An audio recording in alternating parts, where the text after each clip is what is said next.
Un spectacle de l'opéra de Kunqu, interprété par Zhang Jun, nommé Le Prince de Kunqu et l'Orchestre chinois de Hong Kong, a accueilli une foule de spectateurs lors du Festival international des arts de Shanghai. Sa présentation moderne ne correspond pas tout à fait à la pièce traditionnelle.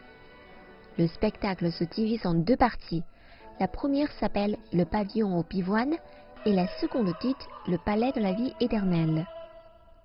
Cette dernière raconte l'histoire d'amour entre l'empereur chinois de la dynastie des Tang au 8e siècle, Li Longqi, et sa belle amante, la duchesse Yang, et la mort de Yang à cause de la rébellion. Je suis très intéressé par la musique et le théâtre folklorique chinois. Ce spectacle m'a beaucoup touché, notamment la seconde partie, Le Palais de la vie éternelle. C'est impressionnant. Créé en 1977, l'orchestre chinois de Hong Kong est connu comme l'ambassadeur culturel de Hong Kong. Cet orchestre se produit souvent dans des salles de concert et des festivals internationaux.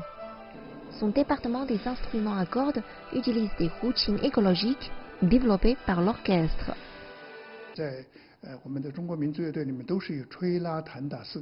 Il y a 4 voix dans les orchestres traditionnels chinois. Les instruments à cordes, à plumes, à vent et à percussion. Notre basse utilise le guerreau amélioré plutôt que des violoncelles. La différence majeure de notre orchestre est que nous possédons notre propre ensemble de routines. Nos instruments à cordes peuvent résister aux changements environnementaux en utilisant des matériaux écologiques qui rendent le son plus concentré et la résonance meilleure.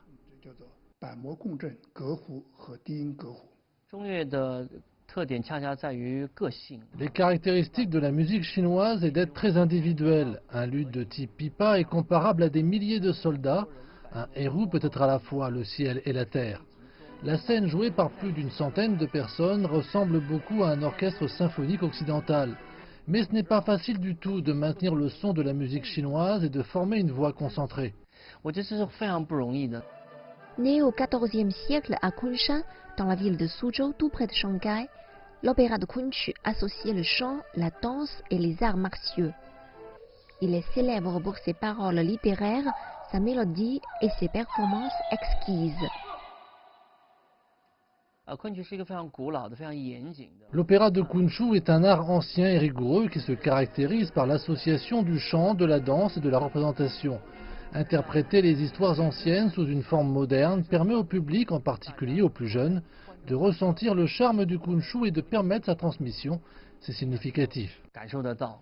Il existe plus de 360 types d'opéras régionaux en Chine. L'opéra de Kunqu est l'un des plus anciens théâtres chinois, classé comme chef-d'œuvre du patrimoine oral, humain et immatériel par l'UNESCO en 2001. Zhang Meijiao, CGTN français, Shanghai.